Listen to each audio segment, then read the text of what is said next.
This is the National Pro Cup Championship, crown jewel late model competition here for race number 15 of 24, the Empire State Dirt Wars at the Fonda Speedway in New York.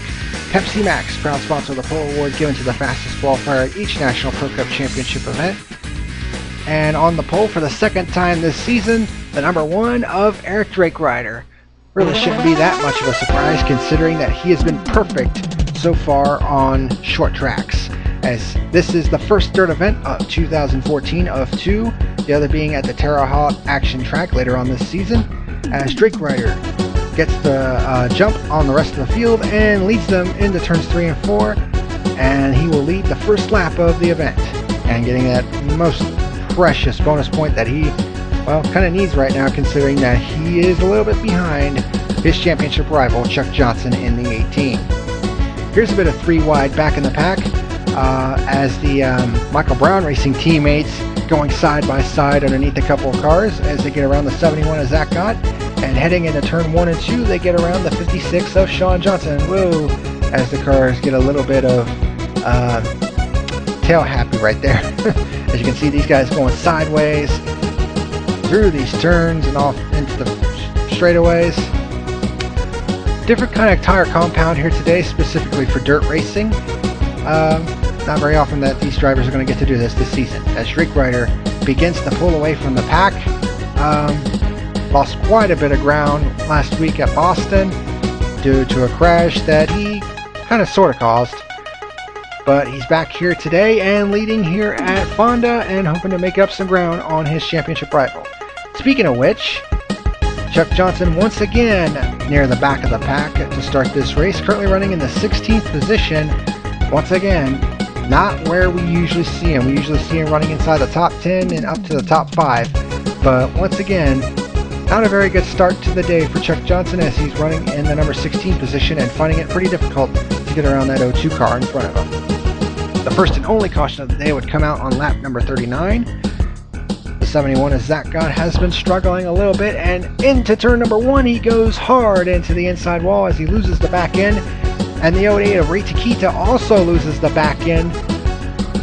That just loses grip in the rear end, and around she goes, as well as the 71 of Zach Gott. The 08 of Ray Takita would continue on, but Gott would have to drop out of the race. On the restart, Drake Rider continues to lead the way, but here comes the 58 of Sean Sanchez underneath for the lead of the race, completely catching Drake Rider by surprise, as Aubrey Wood currently runs in the 3rd position, but now she's under attack from Andrea Lynn Caldwell in the 90. So side-by-side racing here as we cross the halfway point of the race, just 75 laps for this race, as Sanchez continues to challenge Drake Rider for the lead. Drake Rider had led every lap up to this point, but that's no longer going to be the case, as Sean Sanchez takes over the lead here at Fonda. Wow, that was a bit of a surprise there, and Drake Rider, I think, was caught off guard on that restart, because I don't think he was expecting that from Sanchez at all. Here's the 04 of Betty Cox, currently running in the number 4 position, so a great run for Cox, desperately needed after what was many considered to be the biggest heartbreak of the year so far at Belle Isle when she was leading, but put it into the tire barrier with 3 laps to go. So trying to redeem herself and doing a pretty good job today, currently running in the 4th position with Valerie Forge currently right behind her. As the laps began to widen down, these 3 would begin to pull away from the rest of the field, and the late battle for the win would be between the 3 of these guys and gal. Sean Sanchez in the 58 currently leading the way, Drake Rider in 2nd, trying to get back to his bumper, but he's got Andrea Lynn Caldwell in the 90 stuck up underneath his rear bumper as well, although nobody able to make a move as of yet, as Drake Rider begins to try to close back in on Sanchez in the 58. Trouble for the 16 of Star Banner with about 8 laps to go.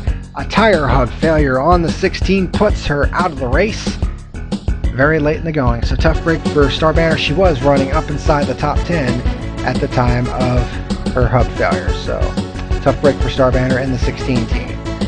As we close in on the finish of this race, Eric Drake Rider has a bit of a run on Sanchez for the lead of the race as they go down the backstretch and into turn 3. It looks like he has a bit of a run, but Sanchez able to hold off that one car for now, and the 90 of Andrea Lynn Caldwell waiting in the wings just in case either of these two slip up, and she would be able to take advantage. This would be one of Andrea Lynn Caldwell's best runs of the season. It wouldn't be her best run, though, since she finished runner-up at Belle Isle earlier this season. Eric Drake Rider, of course, has 3 victories, and Sean Sanchez looking for his first win. His best was a runner-up at VIR earlier this season, as we are now inside of 5 laps to go. Drake Rider still trying to hound that 58 car for the lead as they come down to, I think, 2 laps to go now. Sanchez continuing to hold Drake Rider at bay. Caldwell looking for an opening, but can't seem to find one on either of these two as they come around turn 3 and 4, and they are going to see the white flag final lap here at the Empire State Dirt Wars at the Fonda Speedway as Sanchez begins to put a little bit of a gap between himself and Drake Rider. Drake Rider has one more opportunity in turns 3 and 4, but he can't quite get back to Sanchez's bumper, and Sean Sanchez comes off the final corner, and we have another first-time winner in the National Pro Cup Championship. Drake Rider will have to settle for second behind Sean Sanchez, who comes home with the victory, leading the final 31 laps. Andrea Lynn Caldwell finishing in third. Betty Cox, I believe her best career result. Valerie Forge notches another top 5. Michael Brown Racing teammates Roy Warren and Parker Witten 6th and 7th. Nate Patrick in 8th after having to start at the rear of the field, so good run for him. Of course, he'll also have to start at the rear of the field at Manhattan Raceway Stadium next week. Sean Johnson coming home with yet another top 10, and Joshua Michaels finally notches his first top 10, I believe, since Pikes Peak. So good run for Joshua Michaels here today.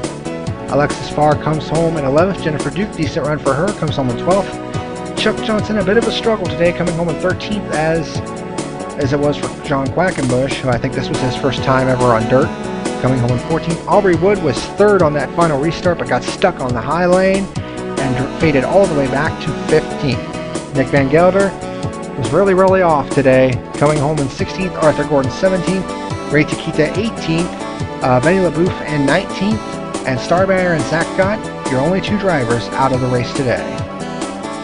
The Rose Cup standings look like this after 8 of 15 races. Drake Rider continues to lead the way, although he now has to face a new runner-up driver. Valerie Forge, and the number 71 has moved into 2nd, with Zach Gott dropping to 3rd. He's still got quite the grip on the Rose Cup Championship right now, but we're still a long ways from the end of this season. As for the overall championship, Chuck Johnson continues to lead the way, being the first driver to hit 500 points, but his points lead once again shrinks. Now it's down to 18 points over Drake Rider, Forge, Quackenbush, Johnson, Gott, Witten, Nate Patrick, Starbanner, and now Andrea Lynn Caldwell jumps up into the top 10. The next time the stars and cars of the National Pro Cup Championship hit the track, it will be for the Gatorade 100 at the Manhattan Raceway Stadium. Thank you for joining us today.